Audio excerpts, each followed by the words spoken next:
Hey everyone, and welcome to 1.21 Gigawatts. I am Peter, but I'm not on the screen. On the screen is Matt, Hey, bonjour.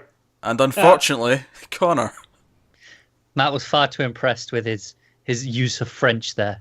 yeah, I don't get to use it very often. Do you know many more words or sentences? Oui. I'm Uh, pretty sure knows the same. I Uh, assumed you knew more French than I did, but now I'm pretty sure you don't. no. Excellent, It's excellent. because they don't have great food for me to order. That's how I learned Spanish. That's fair. That's fair. That's fair. I'm So yeah, this partially is Italian. this is 1.21 gigawatts. This is our new movie review show. I am not on the screen because I did not see this movie. I'm just here to intro and Yeah. pass the baton off to these Uh, two guys. Only if we could have made you see it, you would Oh, have. it was not Uh, happening. I was not going to go see the new live action version of Beauty and the Beast. I'm good, thank you very much. But these two guys were excited, so I am going to vacate the premises and I'm going to leave these two guys in your capable hands. Take it away, guys. all right, so where to start, Connor? I start at the intro because Yeah. in grand fashion, if you're familiar with 1.21 or Influx, we're gonna start off spoiler free. Then we're gonna get the castle walls and jump into spoilers there. That said, for the most part, if you've seen the animated original, Mhm. you kind of know most of it. Yeah. Although they make some character and storyline changes, I mean, you had to fill up to 2 hours and 10 minutes runtime, Yeah. right? So it's the same, but it's not quite the same. So Yeah. it did make me question, outside of the money aspect, why they decided to remake it so faithfully. Yeah, it is a weird choice. It is such a straight adaptation. It's basically just changed the medium from animation to live action, and that's it with a few little bits. It doesn't Yeah. seem like that there was any sort of new interpretation to be added. No, and Bill Condon, the director, he's known for these big, lush musicals, right? I haven't Hmm. seen too many because my love of musical stops at Mary Poppins and Hamilton, right? So, but in the lead up to this, that's all I had heard was that Bill Condon's kind of the right person Yeah. because he brings that atmosphere to it. So he does here. It's definitely the standout. Is he brought this animated world with talking candelabras and clocks and armoires to life, I think, as well as he could have. Yeah, and I definitely think the direction is at its strongest during the musical numbers as well. Yeah, my dog agrees because he heard musical numbers and now he's got to come and make his own. Every time. Yeah, the way the camera moves throughout, like especially during the opening musical sequence, Mm. not the the backstory of the beast, but the first one with Belle, which I think is Yeah. the song Belle. It kind of mimics the animated, but it takes Yeah, there's lots advantage of of the live action sets. sweeping over the sets and showing what they've built and just showing Yeah. off what they've done and to recreate things from the animated version, basically. Well, and it gives a really great like geographical look of the town Mm. because I think some of that comes into play later uh, when plot points start to happen. Yeah, definitely. So I really appreciate stuff like that. But the act like the direction of the actors I thought was fine.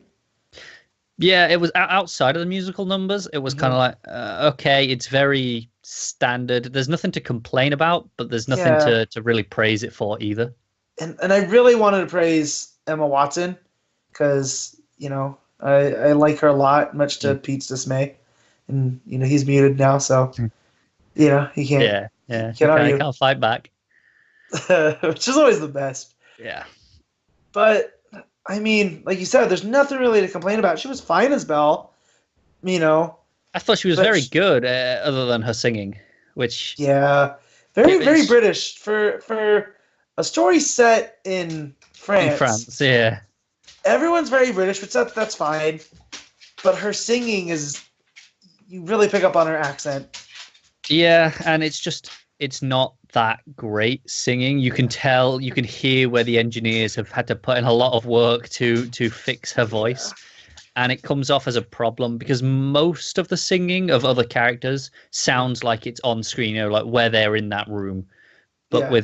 with Emma Watson singing, it never It's- quite matches the room tone. It always sounds like it's coming from a speaker, which Oh, is man, kind of a problem. I figure you'd pick up on that. You're you have Yeah, the yeah. ear here. But yeah, and I thought, I mean, those are pretty famous songs in my household because this is my wife's favorite movie of all time, the 1991 animated version. So, like it or not, I know these songs, and they just coming out of Emma Watson, they felt a little bit off. Same with Ewan McGregor in his Lumiere during Be Our Interestingly, I thought Guest. that I quite liked his, but then I I'm not saying don't it's have quite the same attachment. I don't think. Yeah, some of the delivery just felt weird because it's like a cover version of a song you really know. Yeah, and You especially know? on a first listen, it's always weird, isn't it? Even if eventually Yeah. you're like, oh, I quite like this. At first, there's Yeah. always just something a bit different. Yeah. That said, the counter to that is Dan Stevens. I didn't know that dude could sing like that. Like, No, I had no idea. He was fantastic. he had this big baritone that's fitting of a beast. Like Robbie Benson in the original, it's always so weird because he has this weird boyish voice coming out of this massive character. But with Dan Stevens, it fit. And then the new song they made for this, Forevermore, which is like Beast's lamenting ballad, like he nailed it. And then to have Josh Groban sing like the radio version, and they sound similar, I thought that's some nice direction on Condon's part. And Dan Stevens, who I'm not that familiar with, I'm gonna watch Legion. That's on my to-do list. Yeah. But are you familiar with him at all? Beyond Legion, not really. Yeah. He was in Downton Abbey, right? Yeah, I don't watch that. Snitch Yeah, Butlers. I ain't got time for that. My girlfriend was proper into it, so I've caught bits, Okay. but Yeah.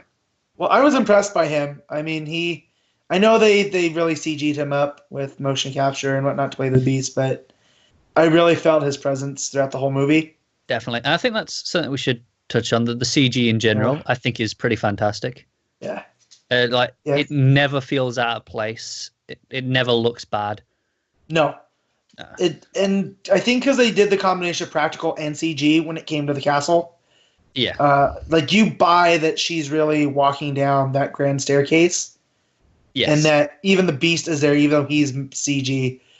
And it gives a tactile feeling to everything.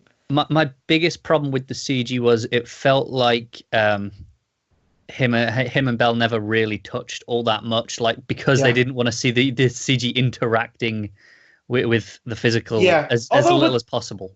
With the story, I get that. It works. It felt every so often I'd be like, they're really trying to avoid it just as much as they can. Yeah. The characters that were CG, Cogsworth and Lumiere, I thought those looked really well. Really well. Just the way that they all interacted, I thought was, the complete opposite of Belle and Beast because they're all on the same plane. Yeah. Right. So I liked seeing like Lumiere interact with the Feather Duster.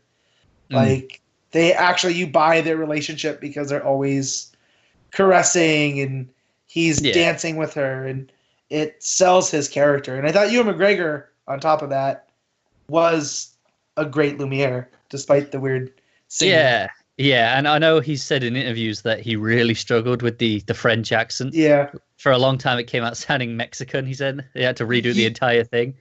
Yeah. In the trailer, that was one of my major concerns was his. Like, he sounded like Pepe Le Pew.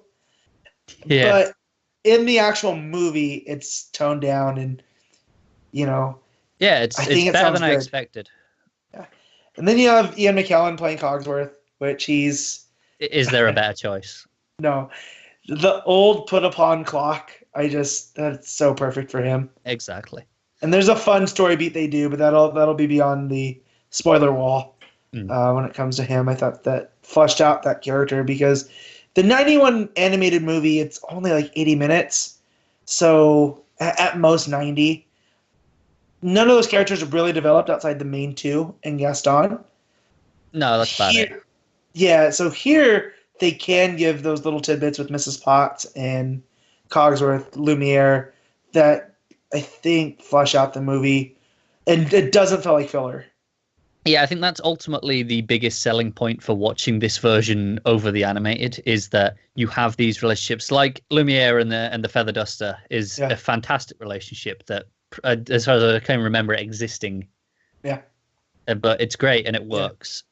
That was a thing in the original that they had played with but got cut for time because they have a whole number called Human Again.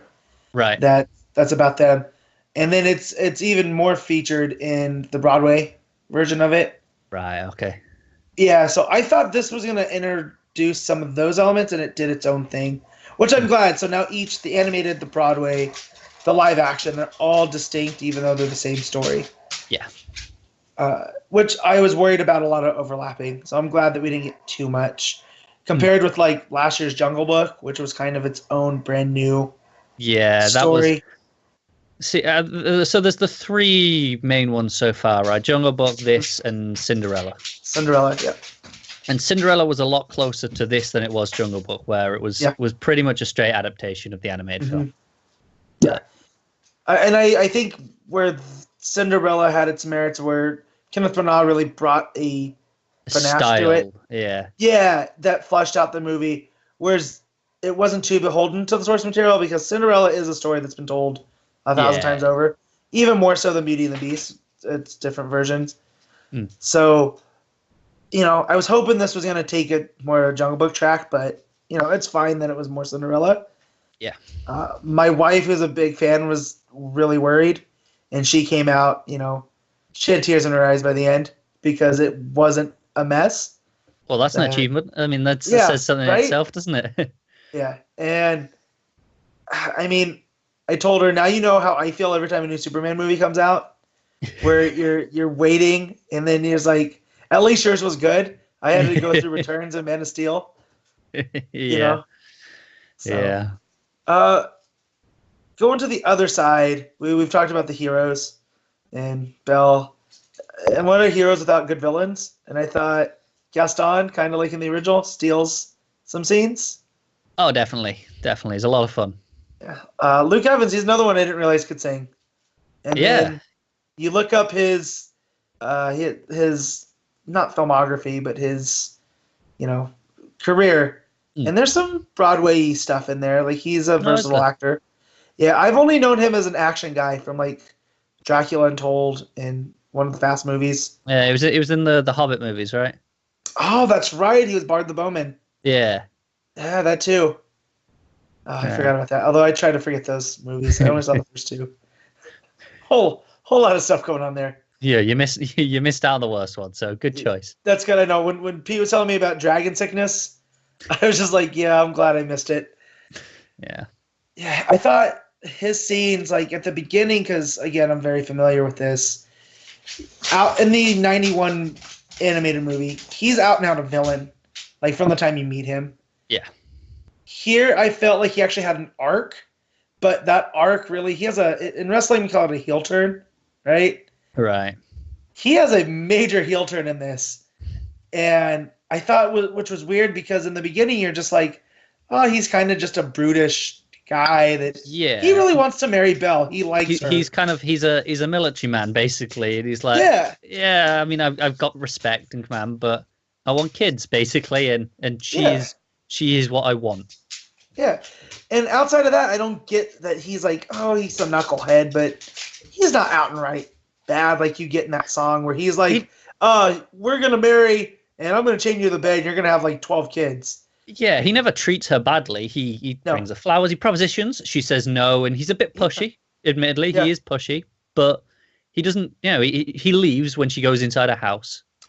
Yeah, and there's none of that in like the 91 movie where he makes fun of her for reading or is just like, oh, you're a woman, you do what I say. So when that heel turn does come, not that it was out of place, it just felt off because I was like, oh, they're doing something different with Gaston. And I really appreciate it. I thought it was quite interesting what they were doing. Yeah, and then you have LeFou, Josh Gad, who he's another guy that just steals. He is fantastic, isn't he? Although hearing him sing, I couldn't get past Olaf, the snowman from Frozen. Yeah, I know what you mean. He doesn't have much range, so He does not. No. but as an actor, I like him a lot. Yeah, especially as a comedic actor as well. Yeah, He brings a lot of the comedy beats. to LeFou, and there was a lot of controversy about his character being gay, and it was a big deal. Which I honestly unless don't you're understand. looking for it, you wouldn't don't even notice it. Yeah. And it's like, okay, I knew. So the way he speaks to Gaston is like, okay, I get it. He has a thing for him. Yeah. You kind of you get that, but and then I think the farthest they go, because they had a whole thing where he's explicitly gay was all the headlines, right? And it was one shot of him dancing with a man. That's it. That's literally it.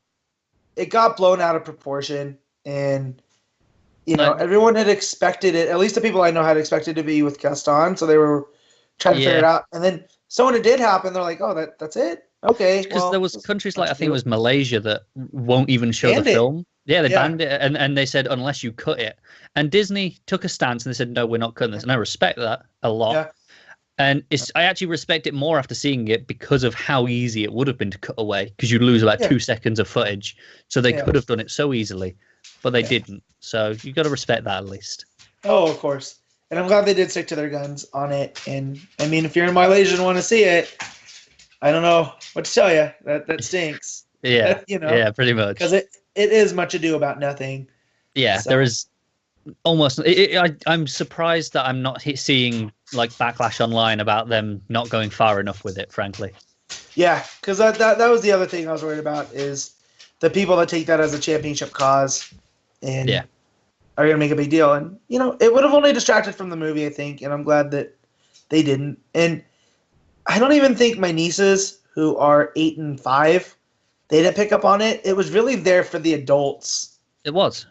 And I think that's the smart way to do it, because I got a kick out of it. It it made me enjoy those scenes a little bit more, knowing that of course LeFou is obsessed with Gaston. Yeah. So it added more depth, which is what this I think story kind of needed in parts. I agree, and this is where it comes from. Even though they don't show it that much that he's gay, you knowing it and then viewing it through that lens, it is really obvious, and it does add that depth, like you say. Yeah, definitely. So I think now we can head into the woods, right? Like Maurice and hop the spoiler gate.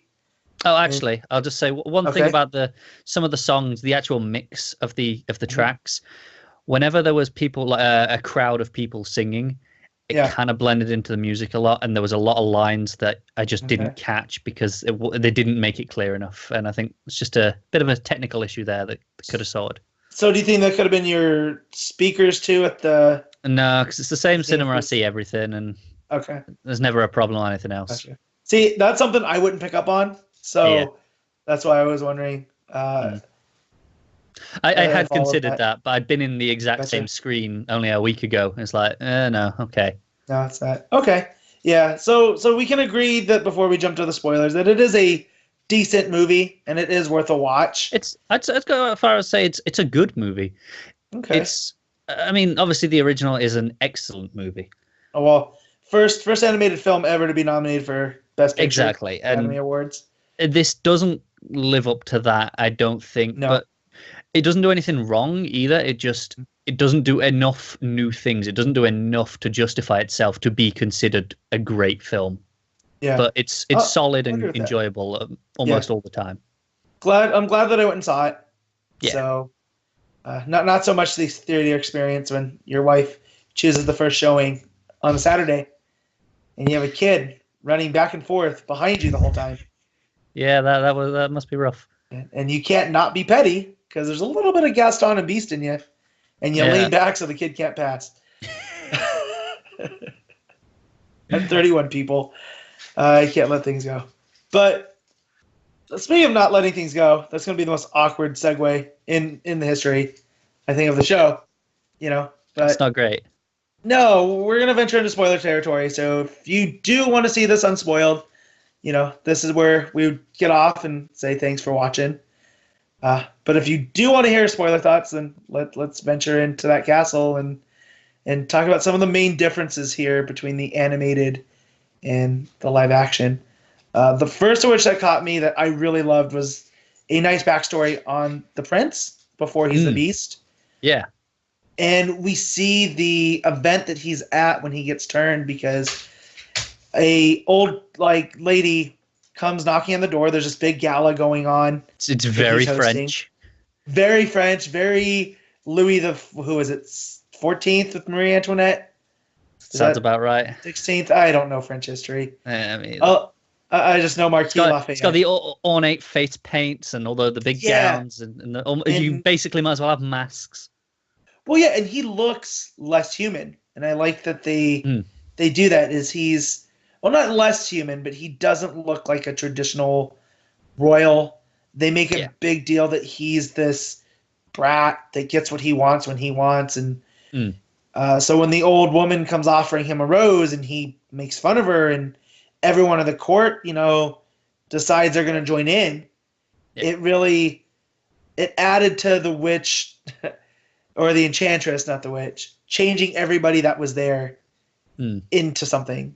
Because it felt like they all deserved it rather than just him. Rather than just being in circumstances like they can't control what this guy does.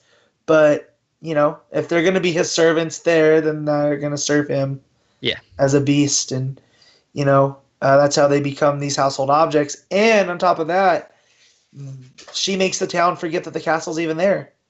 Yeah. Which and was always forget that any of the people that they knew in there, forget who they are. Right. Which was always a sticking point in the original movie with me, as I was like, well, come nobody notices this big old castle in the middle of the forest. Like Gaston hunts there. He should know about a castle.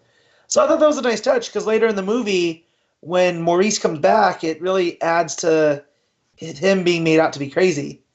Like there's this castle in the woods and a beast lives there. And, it's like, come on, mate. We'd know about that. Right. So I thought that was the first big change that I really enjoyed. Yeah. One of the changes I really liked was that the Beast appreciates the books. He reads. Yeah. And he kind of just puts this down to, he had a rich education. And that's what makes it make sense for me. Of course he's read not all of them, like he says, but of course he's read a lot of these. And he was rich, and he would have had that education and had to read a lot of these things. Yeah. So it makes a lot more sense for him to even have this library in general because of that. Yeah. Well, and that whole conversation that starts it, where she's quoting Shakespeare, and he starts quoting it back, and he pokes fun at her for liking Romeo and Juliet. Yeah, and I actually realized, because it actually gives them a bond, which it's the first one where you can see this is the connection. This is why they have this this relationship. There is a shared interest at the core that where before he doesn't even really like books. It didn't really ring true in that sense. Yeah, in the original, it's always like, oh, you like books, there's a library. Here it's like, oh, she likes to read. Let's bond let me over open that. up to her. Yeah. And just, I thought that was a nice humanizing moment for him, as he's a beast, yet they can still have that shared connection. It doesn't feel as well. Yeah, it doesn't feel like Stockholm syndrome at that point. No, it doesn't. That's what I was really happy about. Yeah, because she's not being forced to be there. She's still the prisoner, but she's there to talk books almost. Like there is a friendship there at first. Yeah. Yeah, and then that even adds to him being sad when she leaves, because he has fallen for her more than she's, fell in love with the beast. And yeah.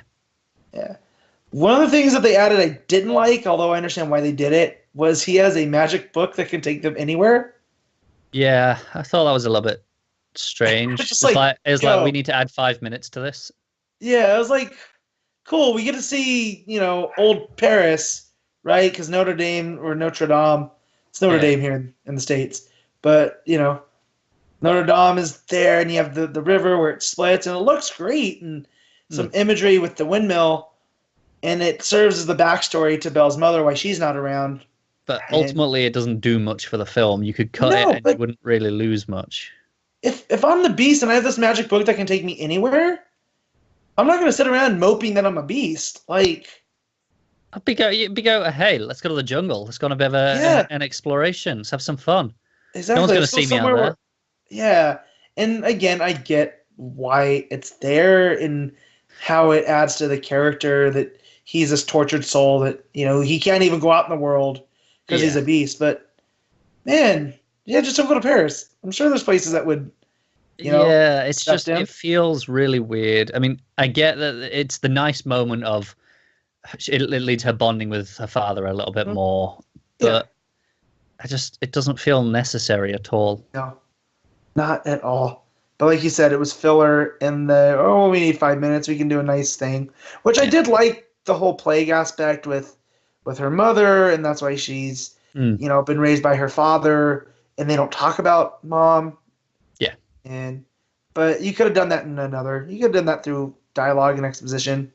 I think the thing you is, know? I don't think it was important to hear why. I mean, because we get early on that he's uncomfortable, that Maurice is uncomfortable talking about his wife. He kind of gives her little tidbits here and there, and that's about it. And I don't know if I needed to know, oh, she died from the plague. You get enough that something went wrong, and he has been forced to raise this girl on his own, and she appreciates what he's done for her her whole life. Yeah. I don't think you need to see any more than that, ultimately, which is kind of just takes away from it a little bit for me. I guess a little. I still like the added. Anytime you add backstory to a well-known story, I'm a fan of it. It's nice, but I don't But see the point of it. Yeah, I just didn't need a magic book taking them to a windmill in Paris for Yeah. it. Yeah. But yeah, some of the other things. Well, I mean, the fight when Gaston. So I guess I should set that up better. His heel turn comes with Maurice leading them back to the castle to save Belle. Yeah. And they can't find this castle, and it has to do with the Enchantress's magic and a forever winter placed upon the castle. So Gaston, who's this kind of brutish guy that, okay, he can't take no for an answer, decides he's going to commit murder by tying Maurice to a tree to leave him for the wolves. Yeah, that's kind of dark. Way to crank it up to 10, man. Like, This literally goes from, hey, I want to marry your daughter, to, hey, if I leave you die, you can't stop me marrying your daughter. Which Maurice never objected before. Yeah, he wasn't like, you can't I marry my honestly daughter. think that, hey, if you'd rescued his daughter, he might have gone, sure, marry her. You just saved her life. You just freed her from imprisonment for the next 60, 70 years. Right. You might get a marriage out of that. Yeah, I just thought, I was like, wow, okay, well, we know he's definitely the villain now, and he's not this misunderstood guy. Yeah. But, man, there wasn't any way to ease into it. You just jump into that pool, full go. I do like that LeFou's like, hey, you sure about this? And he's, even when they get back to town, it's like, maybe we should go back and get him. Yeah. Yeah, well, I like that LeFou's the conscience there. Yeah. And even, I mean, and that sets up the Enchantress, who's always been there the whole time. She's never left. She masquerades as, this, what was she, a widowed woman that has to beg in the streets. Agatha. And then you see her kind of living like a witch in the woods, which was way off, too. That was another thing that I thought was... That was something that I didn't add. Yeah, because we see her around the town a good handful of times. And then this one bit where she just is in the woods, rescues him, and takes him into a tree thing in the woods. Yeah. What? It was odd to say the least on that. Because the next thing then you get is Gaston coming back into the tavern, and Maurice is sitting there. I was like, oh, okay, they came back. I didn't get that implication from what we'd seen before. Yeah. Well, and we know how dangerous the wolves are because they chase Maurice there, and we've seen them fight with Beast at this point, and so like Gaston knew what he was doing. It's not like he was kind of like, oh well, hopefully he can survive this, and if it's not on me. Yeah, it's out. He commits, it's at least an attempted murder. So, and then we get the beats from the movie that Belle comes back to help her dad because they're gonna lock him up for being crazy now, and she comes back with a magic mirror. It shows the Beast they decide to storm this castle, which now they can find for whatever reason. Can't find it, when it's just the two of them, but an angry mob. Yeah, it's all those torches, isn't it? It's like the light led the way. It's like, oh, we can see it now. We've got enough light. Yeah. Although nothing about it could have been the Magic Mirror too, where he says, "Show me the castle." That could have had something to do with it, but they don't outright say it. I don't think. Which that leads to the servants fighting back, and which is really cool. Yeah, because you get these newer characters of played by Stanley Tucci as one of them. He's the harpsichord. Yep. I can't remember his name. I have to look it up real quick. It's just he's the harpsichord. He plays himself. Yeah, and he has quite a few comedic beats with just little musical moments that he kind of peppers into a scene himself. Yeah, which I thought was cool to see Tucci, but I didn't feel like it was a Tucci performance because he's stuck as a harpsichord, and he's got doing no Italian physicality accent. to it. Yeah, so you do get some bits of comedy when he's spitting his teeth, which are the piano keys, and then when he becomes human, he's missing his teeth. So I thought that was a fun moment. But they lead an attack and hold them off until the Beast, who's, out in love with Belle, and they have the moment with Gaston, and the castle is crumbling because as the petals, which that was another nice touch we didn't touch on, is as the petals drop and it makes things more permanent, it creates a rumble around the castle and pieces of it fall and starts to look like ruins. And this is going on as Gaston's attacking the Beast, and that's what leads to his fall, which I thought was a cool touch. Yeah, I really like that actually, because it's kind of his own insistence on shooting and standing there and taking the shot is what killed him. It was nothing more than because that. he had ample opportunity to leave. He's wounded this thing. He knows that Belle's not going to come back with him. And he could have left, but his insistence on standing where he is to take the shot is what ultimately leads to him falling to his death. And again, I like with Luke Evans too, because he has this physicality to him. Yeah. And he starts to play the hunter in that scene, which you're teased with the whole movie, and you don't really see it. But he's hunting down this beast, and he's trying to go toe-to-toe with him. Like, there's no fear in his eyes. Yeah, because obviously he's less muscular than Gaston in the movie, but he's very athletic, and he has the raw physicality to still make that believable. Yeah. So that was it was weird seeing him take shots at the beast with the musket and the crossbow, and they really do a number on him before, and he outright dies before Belle can profess the love, which I thought was another weird change, Yeah, I thought it was weird, especially when it made like the Enchantress kind of seem like she just kind of went back on her word. It's like, well, there wasn't really a point to what you did then if you were just going to ignore your own thing anyway. Right, and by the last petal, and it falls, and it makes Lumiere and Cogsworth, they all become. Which I really like that moment, because obviously those two are last, and they're like watching everyone go and change and lose their life essentially. Yep. And Lumiere's there for Cogsworth, telling him, "It'll be okay, I promise you, my friend." Yeah. And then, oh man, you got to see him turn into a clock. Yeah. So, I mean, there's some good emotional beats there, but story-wise, I just tell the Enchantress come out and be like, "Yo, just kidding." Yeah, that is kind of how it felt. It was like, it kind of felt like it had nothing to do with Belle. It was almost like, hey, I was going to let this run out anyway, and then just go, hey, now you know what it's like. Yeah. That's the whole thing. He's been like this for they don't touch on how long, but it's been a while. I mean, it has to have been. Yeah. So, but yeah, it was just an odd thing. But then we could see Dan Stevens, finally on screen for the first time since the movie, and it, plays out beats from the original. Pretty nice ending where the villagers that are still there now remember because the spell's been a couple of families reunited. Yeah, and you have you find out that Mrs. Potts is married to Mr. Potts, who was named earlier in the movie, and you don't really put the two together. Yeah, and he has a son that he remembers with Chip, and Cogsworth is, with his wife is like, oh, turn me back into a clock. Turn me back into a clock. Because you see through the whole movie that this character that's his wife is just like a horrible lady in town. Yeah. And when she's like, "Oh, my husband," and that's where he starts like, "Oh, I'd rather be the clock again. I don't want to deal with her." It was nice. Like, I miss Lumiere. Yeah. And so, it ends on the same note as the original movie. And all said and done, it was a nice experience to see. I think my theater was offering IMAX and 3D and whatnot. You don't need it for it. Nah. But like Connor said earlier, it's definitely a very good movie. Yeah.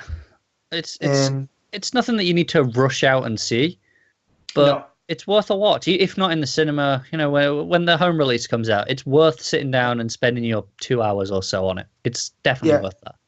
Now, we compared it to Cinderella. I think I preferred Cinderella a little more, but I think that had to do with Cinderella wasn't a musical, and it was more of a period piece, and I really liked what Branagh did with the story. Branagh's direction was great on it. Yeah. And here, not that Bill Condon's not great. Like we said, the musical scenes really come together. That Gaston one, we didn't even talk about. Be Our Guest is my favorite because the lighting work in there is really interesting. What it does with the lights and the shadows, it creates a scene. It's a stage show. Yeah, it is. Yeah, which is what that scene's always meant to be. Yeah, so, and it's the time where it actually feels like the most, and it feels like it has its own style for the first time in the movie. Yeah, that's very apt. It does. That's where it becomes live. I felt the same with the Gaston scene in the tavern because it's a big chorus that involves the whole town, and they're almost talking him up. I like they put that spin on it because he's kind of depressed because he's been turned down for the first time. Yeah, but it's like they kind of respect him. He is this respected man in the community, and because he's not an out and out villain, like you say at this point, it's just like, hey, let's cheer the dude up. Exactly. And so it told a story within that, which I'm always a fan of, is where you can take songs, which is why I'm such a big fan of Hamilton, is there's songs that tell smaller stories of the bigger story. Yeah. And it's not just there to deliver exposition. It's like almost a short in and of itself. And Be Our Guest is the same way. In that scene, whereas Something There, which is my favorite song from the original, isn't. It just feels like a musical number thrown in the movie because they kind of had to.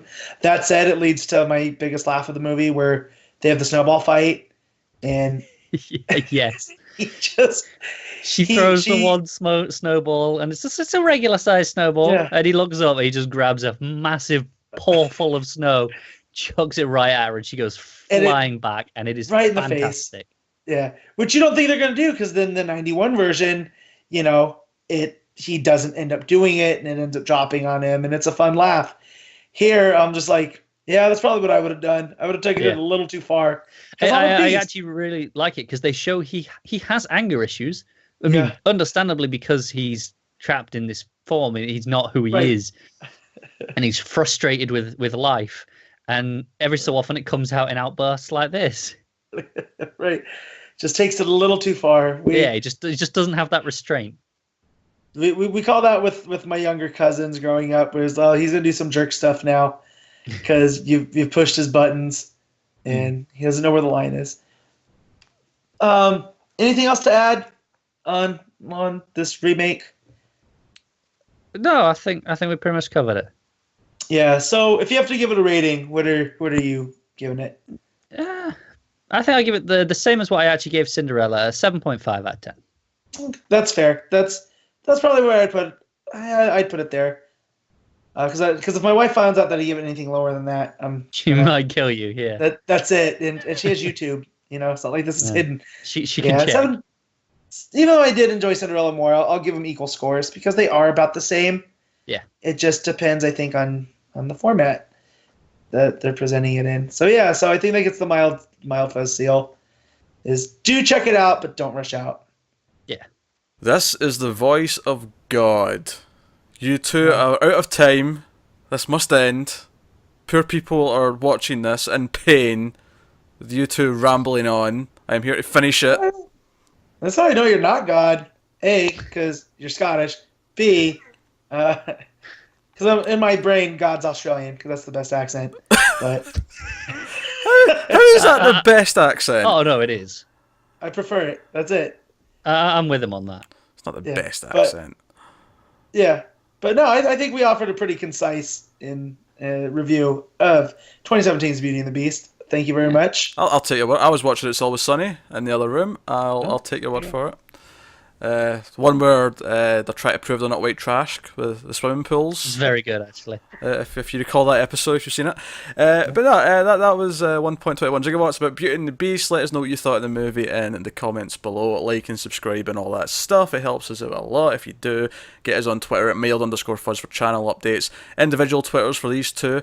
Matt of Steel 57 for Matt. Connor Ryan 94 for Connor. For everyday ramblings from those guys. But that's that's us. Of course, we will be back next week, or this weekend actually, with a review for Power Rangers, so you can look forward to that. Thanks for watching, guys, and we will see you next time. Bye in French.